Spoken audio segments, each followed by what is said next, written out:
Hello, today I'm in Nissan Leaf. In this video I'll show you how to manage charging timer. In the beginning, take a look at the instrument cluster and navigate through using this panel on the steering wheel.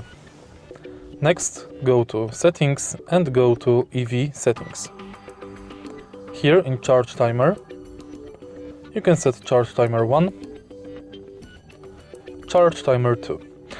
You can enable it, set Start Time and Time, enable Full Charge has priority, and select days.